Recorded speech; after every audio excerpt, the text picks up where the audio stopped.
creak open the basement door. The lights are off, the dim light from the living room reaching only so far underground. It's just as dark as it was this morning. I descend, taking the steps one at a time. I see a shadowy figure slumped over at the bar, perched on one of the stools. Artemis? He doesn't even shift in his seat. Artemis, it's me. He doesn't respond at all. Can he even hear me? I pad softly into the room and fumble around for the light switch.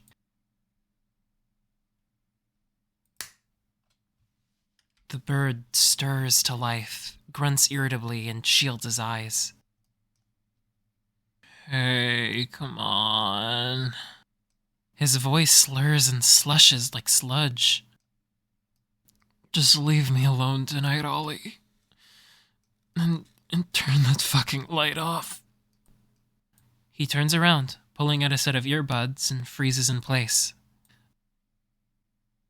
Behind him, I spot a mess of dirty glasses and upturned bottles of liquor, most of which were unopened the last time I saw them. Well, fuck. This isn't a good look, is it? His beak splits into a wide grin. He sways so far off the stool that I worry he'll fall.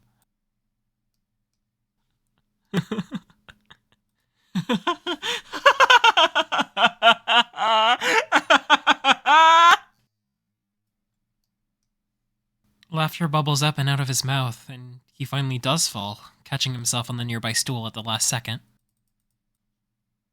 Whoa, hey! I start towards him, then forcibly stop myself. Remember how that went before? I just came by to make sure— Well, fuck it, why not? He speaks right over me. I guess. Honestly, this makes total sense, actually. Total fucking sense! Rolling thunder fills his eyes. I spent all day showing off what a massive douche I am. Might as well be a filthy alcoholic, too. Get it all out on the table, yeah? Make sure you know what you're getting yourself into, yeah? Yeah? He throws out both arms like a corny stand-up comedian waiting for a laugh. I open my mouth to respond, but find myself at a total loss for words. This is not at all what I was expecting. After the tense eruptive day we had, I was expecting a fight. I expected him to yell at me, maybe throw something, tell me to get out of his room. This violent joviality is catching me completely by surprise. Got your tongue? He descends into another fit of giggles and swipes around on the bar behind him, patting its surface, looking for something. His wayward arm strikes something that had been just out of view. I watch the small orange pill bottle hit the counter and slide off, bounce merrily across the floor, and roll to a halt at my feet. I bend down to pick it up. Are these... Relax, officer. Those are prescription. The fucking doctor gave them to me. Besides, it's been empty since yesterday morning. And that... He swings around to face me once more, a full shot glass sloshing in his fist. Is part of the problem. My eyes drop to the bottle's label. Lamotrigine. That's right, folks! This pretty bird is savagely unmedicated! He crows, raising the tiny glass, extending his arm as far as it will go, as if offering it up. A splash of the fiery liquid sloshes over the side and onto the floor. L'chaim or whatever. He downs the shot and immediately doubles over in a fit of coughing. God, Christ, I hate vodka. Why are you drinking it then? Really, Leo? That's the first question you ask? Why not? Who cares? I mean, I'm really grasping at straws here, but I feel like I want to keep him talking until we can circle the conversation back around. If you wanted a drink, you could have at least have something you like. Well, maybe. He snaps back, suddenly vitriolic. Maybe it's because I hate it, Maybe I picked it up so I wouldn't have to drink so much of it, He snorts and swipes a jerky arm across his mouth. Fucking... You can fucking see how well that fucking worked. Yeah, anyway. Whatever. Last refill was supposed to come in today, but obviously the whole world stopped turning, so... He pauses, snorts loudly again, and slams the shot glass back onto the bar. Nope, that's a fucking lie. I'm lying to you again. Surprise, surprise, I know. He picks up speed, talking faster and waving his talons. Last refill came in a week ago. I was supposed to go picking it up then. I even said to myself, hey, Artemis, you dumb fucking chicken, go pick up your stupid drugs before the massive blizzard hits. But whoopsies! Oops, all procrastination! I didn't fucking do it! And I had the unbelievable sack to think, oh, it's alright. It's just fine, actually. I've been doing pretty well lately, feeling pretty stable. I can go cold turkey. The medicine, holding my fucking brain together. What's the worst that could happen? Well, I could make a total complete fucking idiot of myself in front of... He stops abruptly, words lodged firmly in his throat. Oh my god. I sound crazy. I sound fucking crazy, don't I? What? No. Not crazy, no. Just drunk.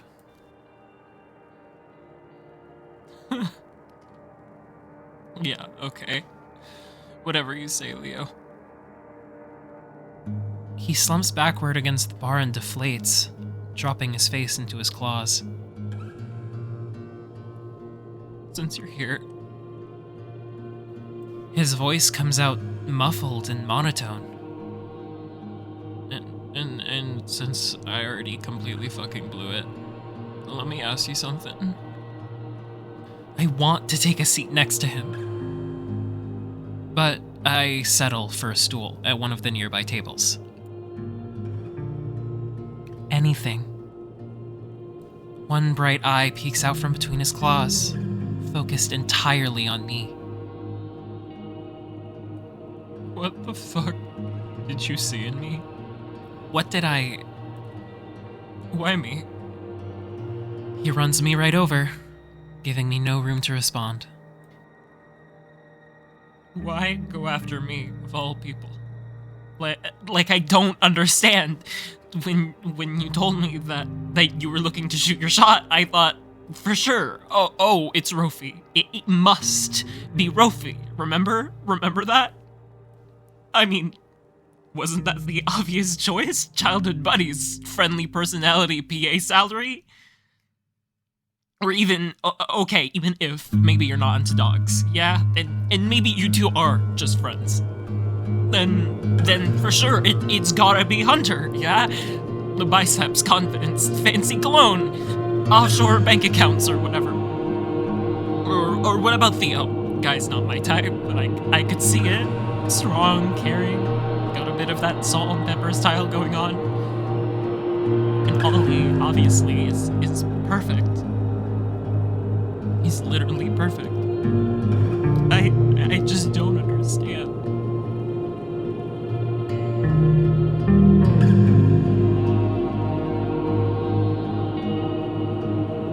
How the fuck? Competition decision like that? Could anyone in their right mind pick something like me? I mean, just look at me. I hold up a paw. God, Artemis, are you gonna let me say anything? Don't you want me to actually answer your question? He clams up. I take a deep breath and marshal my thoughts. There's so much I want to say, so many questions I want to ask. He's put up so many walls. I can't just crash right through. I have to take it slow. Slow and measured. Peel back one layer at a time. I have been looking at you over the past few days. And believe it or not, I like what I see. He snorts again, but doesn't interrupt me. He scrabbles for the bottle and takes a swig. I'm serious. You're obviously going through it right now, but I've been watching you since we met. You mentioned Rofi's friendly personality as if you don't have one yourself. You made me feel welcome right away. You were so cool, but cool in an inviting way. I'm doing a bad job describing it, but you weren't cool like, I am way better than you. You were cool like, let's be cool together. I tend to be drawn to cool guys, but most of them are so self-centered, so aloof. And I mean, I could tell that wasn't you immediately. Otherwise, you and Ollie wouldn't be so close. He's a great judge of character, and it's obvious that he cares about you a lot. Artemis nods and takes another swig, grimacing. And I wonder what he would say if he heard you call him perfect. The bird lets out a sound somewhere between a sigh and a guffaw. He would never believe me. There you go. Let's keep going down the list, why don't we? Theo's an extremely caring guy, of course, but who cooked us dinner our first night? A full 3-course meal for 6. Who made breakfast the morning after? Who made delicious dumplings that same night? Who yelled at everybody over the power outage? Who started trouble? Who apologized for it? You mentioned Hunter's confidence, but what about the confidence required to say I'm sorry? That's what I said to you when it happened, and I still mean it now. It takes courage to admit that you were wrong. And now that I know about the complicating factors, I tap the top of the empty pill bottle with a claw. I think it was even braver of you. He frowns and shakes his head. It doesn't really seem like I'm getting through to you. He takes another shaky swig, once again shivering from head to toe. What's the sticking point? What part of my speech don't you believe? He fixes me with cold, red-rimmed eyes. Apologizing doesn't do shit. Flinty and sharp. It doesn't erase what happened. The right thing would be to not do it in the first place. So what? The right thing to do is to be perfect? You know that's impossible. I offer him a grin. Even for Ollie. He doesn't smile or laugh. He tips the bottle back and swallows a massive gulp, face set in a strict rictus, like a martyr bearing their punishment. And all today, I was so horrible to you. And you were just trying to help. I shrug. You're talking to me now. I'm grateful for that. Too little, too late. Says who? Why is it too late? I'm still here, aren't I? The corners of his mouth quiver and shake. He's openly swaying now, like an old tree in a gale. And you're still here with me, right now, in this basement, and we're having an open, honest discussion, right? Another half-laughing, half-choking sound. He won't look at me. My already flimsy confidence starts to crack. A cold drop of sweat rolls down my neck. We are having an honest discussion, right? At last he meets my gaze. More than anything, he looks tired. He looks like the most tired person on the planet. I don't even know anymore. I don't know what the truth is. And even if I did, it wouldn't stay true for long. You think so? Yeah, isn't that obvious? I mean, fuck, look around you. Look at the world. Madness and murder are normal and expected. Money is power, and power is everything, and anything you can't put a price tag on is fundamentally meaningless. Everything changes every day. Every morning you get out of bed and look outside, and nothing is the same as you remember it. While you were asleep, the earth kept turning and left you completely behind. That's just how things are. And that's just how I am too. Fickle. Inconstant. Unreliable. Even to myself. Especially to myself. And if I can't be true to myself, how can I ever be true to anybody else? I just don't trust anything! He throws up his talons on the last word and runs them exasperated down his face. How can I? When I have no idea how I'll feel when I wake up tomorrow. No idea how I'll think, what I'll believe. And you shouldn't trust me. Why not? I ask calmly, genuinely. Because I'm a liar! He shouts insistently, jamming a thumb into his chest. I've been lying to you, to everyone, this whole time! What do you mean? When? Like, how about... Here's a real easy one. How about when I promised you yesterday morning when I looked you in the eye and said... I'll be chill from now on. I promise. That was a fucking lie, obviously.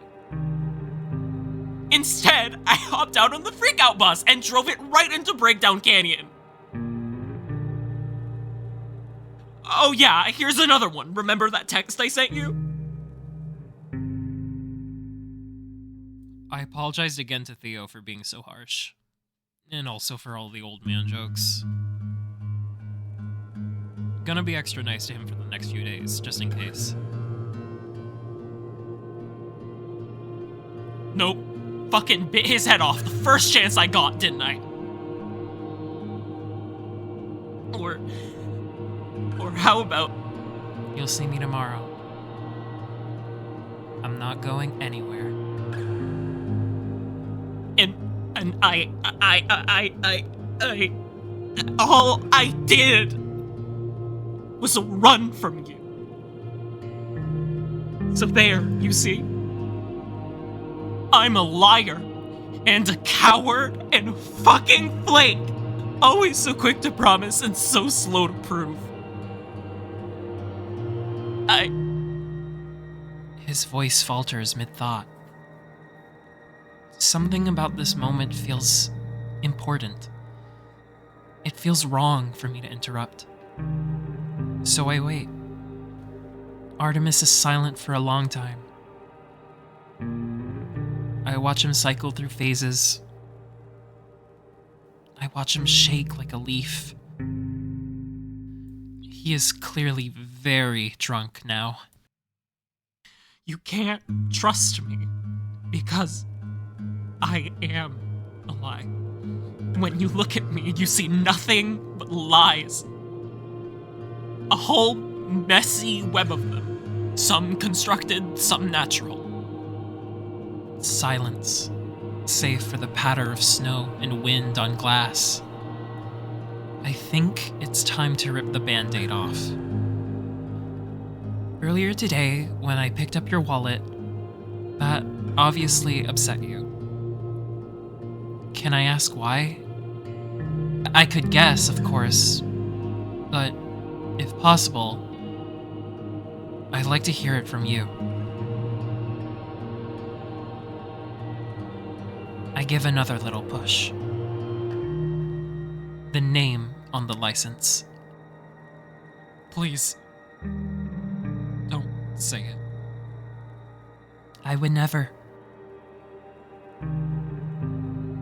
I know we just met very recently, but our whatever we have, whatever you want to call it, that we've developed over the past few days, it makes me very happy.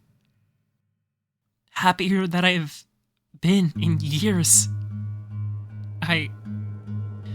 You don't know what I'm usually like. Since coming here and meeting you all, meeting you, it feels like I've come back to life. As the words pour out of me, I realize how true they are. Whatever we have, I want to keep it going. So it's very, very important to me that I know I clear my throat, pushing through the fear. That I know the real you. Whoever that is. We've been circling around the question for so long. I finally resolved to just ask it. I mean, sorry if I'm assuming wrong, but you wouldn't be the first non-binary person I've met. Once again, a harsh, strangled laugh forces its way out of his curved beak. A truly painful sound. It's not like it bothers me or anything. He tips the bottle back and downs the rest of it. Whoa, maybe... Artemis coughs and splutters, that final swig far too much for him, and the remainder spills and splashes down his front and onto the floor. He doubles over in a wet hacking fit, one hand over his mouth, the other still clutching the bottle. In between coughs, he brings it back up to his beak. Okay, I think that's probably enough. I jump to my paws and grab the bottle, and to my surprise, he lets me take it. His coughing, choking laughter continues, unabated. Artemis,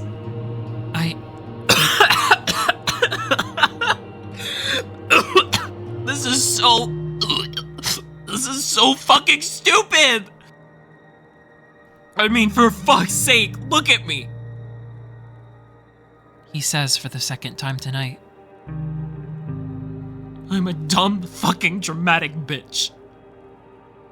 Hey, come on, don't... I am idiotic, hysterical. He pulls his soaked t-shirt away from his body, rancid disgust playing on his face.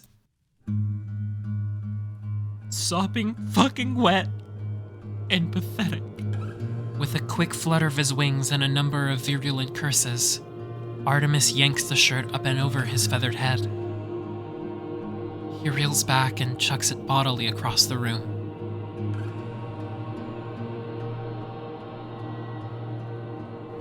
And then stands, hunched in the soft basement light, and just looks at me. And I just look at him. And then, all at once, he opens his mouth and... I don't fucking know! I don't know, okay? You don't know? I don't fucking know what I am! I promise, I'm not just being weird or difficult or... I just don't know who... what the real me is. I feel like nothing. I feel like nobody. I feel like a shadow. I look around and I see people all around me and they all seem to be solid. They all seem to be real, reliable flesh and blood. Something you can have and hold that won't slip away. This body? This is a lie. It's a fucking lie! A lie that I built for everyone else but me. I keep it skinny because I know that's what people want to see. I wear my hair like this so people will think it's cool. So they'll smile at me, talk to me, take me home. So they won't look at me like the freak I am. You know, sometimes I'll catch my reflection in the mirror and think, who is that? And then I'll realize, oh my god, that's me. That's me. He pulls at his downy chest with hooked, gripping talons. These flimsy feathers, these hollow bones, these clipped, useless wings. This is all I have. It's what I was born with. I can't run from it. Even if I could, I wouldn't know where to go. Like a shadow, tied to a post. It's the closest I can get to the truth, and it's fucking light years away! Do you get it? Do you get what I'm saying? No, I mean literally, how could you? I'm not making any fucking sense at all! No, you are! My voice comes out mottled and rusty, as if I hadn't spoken in years. I hear you. That's what's most important, right? I am listening to you, to what you say. And I'll see you however you want me to see you. Whatever name you want, whatever pronouns you want, whatever... It doesn't matter. Those things don't matter at all. Like fucking anything would be fixed if people called me they or she or nothing or whatever. They're just words. And words are fucking worthless. No matter what they see, no matter what they call me, it will never really be me. It's all wrong. It's all fucking wrong. Nothing's been right for so long. The bird wobbles dangerously, loses his balance, and falls back against the bar. He grips the wooden surface with desperate strength, like a castaway clutching a life-saving rope. With great effort, he steadies himself, though his shivering continues undiminished. His unfocused eyes land on me, though they seem to stare right past. Tears begin to choke his already thick, sluggish words. This was a horrible mistake. My heart sinks deep into my gut, as if I'd just been punched. It was a bad idea from the start. I was just too stupid to realize it. Artemis, please don't say that. I can't stay still and silent anymore. The same feeling from this morning pulses through me with every labored heartbeat, now fiercer than ever. With my entire being, I want to hold him. I want to take him in my arms and sweep all this terrible sadness away.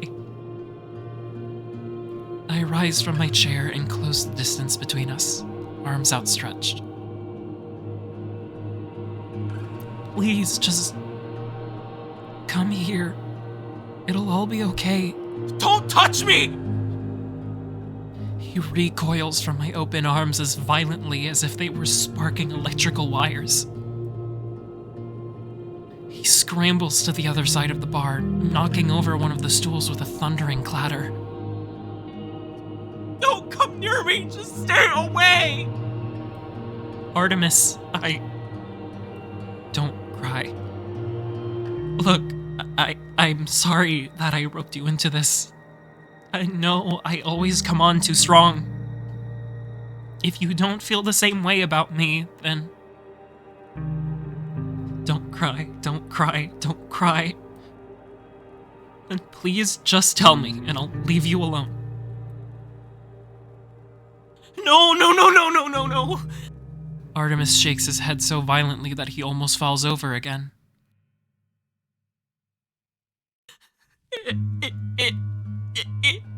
He stutters, beak clacking, struggling to form words. It's not you! It was never you! There's nothing wrong with you! You're sweet and caring and handsome and when people talk, you actually listen, which nobody fucking does! It's just that I've done this so many times already, and I know how it all ends.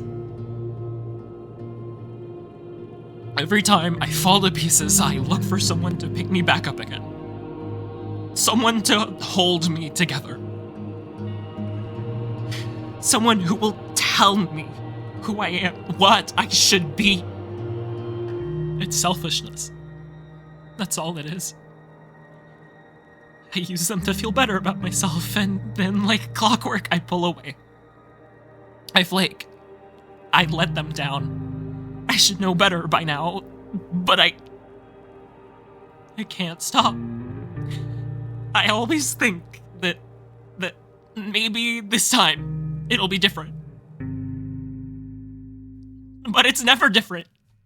It's always the same shit over and over and fucking over again. And fucking obviously it is, because I never change. I'm always the way that I am. I'm always me. I'm the same crazy, spiteful, indecisive fuck-up I've always been. I always will be. Don't you get it? This thing between us is a mistake because I'm a mistake. I'm a bad habit. I wake up every morning and choose to be awful. He throws an arm back at the wall of bottles behind him. I'm vodka. I'm rum. He scrabbles in his pants pocket and yanks out an empty cigarette carton, throttling the cardboard with brutal, visceral hatred. I'm nicotine. I'm a carcinogen. I'm fucking poison. I'm poison, and I ruin everything I touch. And I would rather fucking die than ruin you too. You're exactly the kind of guy you could fall in love with. Which is exactly why we will never work out. You deserve better than me. Artemis, please! I pour my whole heart into my voice. Please, don't talk about yourself like that! It's just not true! I can tell it's not true just by looking at you. From our last days together, With a raspy, mocking chuckle, he pulls another bottle off the shelf, pops the cap, and starts the chug. Please stop! You've had enough! I race around the bar and snatch the bottle from his trembling claws.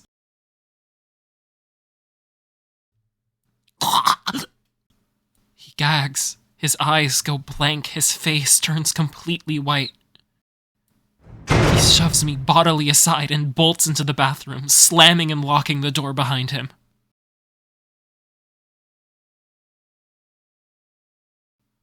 I stand dumbly at the bar, still clutching the half-full bottle of dark rum. Even from beyond the door, I can hear Artemis retching and coughing. I delicately place the rum back on the shelf where it belongs. The splash liquid left a dark brown stain on my paw. I stare at it for a while. The horrible sounds from inside the bathroom continue. Mechanically, robotically, I start to clear away the glasses and bottles left on the bar. Just to do something. I grab a cloth and wipe down the spills and glass rings speckling the dark wooden surface. I hear him start to sob in earnest. I feel like the most useless person in the world. After a long, long time, the tears dwindle to nothing. I don't know what else to do, so I walk over to the bathroom door and sit, pressing my back against it. My head impacts the solid wood with a soft thump. Just a little nonverbal message. I'm here. I hear quiet footsteps followed by a second thump on the other side of the door.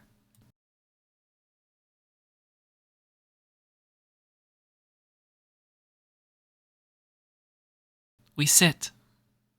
Me bathed in the soft light of the jukebox, Artemis adrift in darkness beyond the barrier. I find I have something to say. So I say it. You know, I love the name Artemis. I think it suits you down to the ground. She was the goddess of the moon, right? A sharp-eyed huntress? That just seems fitting for you. You know, I've always loved looking at the moon. When I was a kid, I had a bit of an astronomy phase. Made my parents buy me a telescope and everything. I was not hugely successful. I was young and had trouble committing to any hobby. I never grew out of that, honestly. Plus, with all the lights from the city, it was hard to see anything clearly. But the moon was always there. When I got tired and frustrated trying to find and memorize dim constellations, I could always count on it. I always thought it was so beautiful. Not because it was perfect, but because it wasn't. Its topography is rough, its surface is pockmarked with splotchy, uneven craters, and even though it might look like it, it's not a perfect sphere. That's what I loved about it. Even partially obscured, it was beautiful. When it disappeared, I knew the rest of its luminous face was just hiding behind the earth. Just because I couldn't see it doesn't mean it wasn't there. And, of course, none of us ever see the dark side of the moon. The laws of gravity mean it only ever shows us one of its faces and not the other. But that doesn't mean it's not there. You said that you feel like nothing. Like nobody. Like a shadow. That people look at you but never really see you. Maybe they're just seeing one side of you. The side illuminated by the sun. But that other side of you is still there. It exists. And if it exists, then it can be found. It can be seen. It can be known. It took a long time, but we as a species were eventually able to take photos of the dark side of the moon to learn what it looks like. It wasn't impossible. It just took time and effort. And everything worth doing takes time and effort. You know, this is actually something I've been thinking about for quite a while. When we meet someone new, introduce ourselves, shake hands, we're not really understanding them. Or even after years of knowing someone, when we think we've got them figured out, they can still radically surprise us. Sure, we see how they look, and we hear what they say, and based on those perceptions, our brains make educated guesses about who they are. We build an image of them in our minds. But that image could be utterly incorrect. Maybe we missed a vital clue or jumped to the wrong assumption. Or maybe, for whatever reason, they showed us something other than the truth. Sometimes I think that we as people will never truly understand one another. We're trapped in our own heads after all. I will never be able to hear your thoughts or feel your feelings firsthand.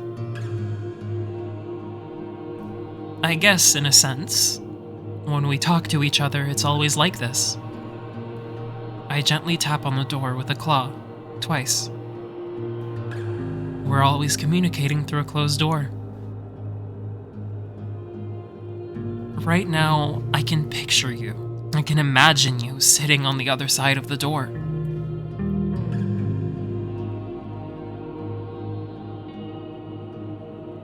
But I can't see you. I can't truly know what's on the other side.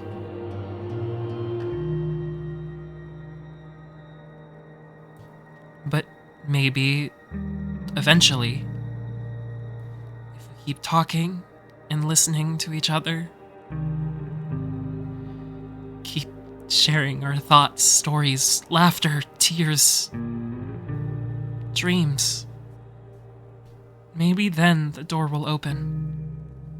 And at long last, we will truly meet. And until then, I'll keep searching. Searching for the dark side of the moon.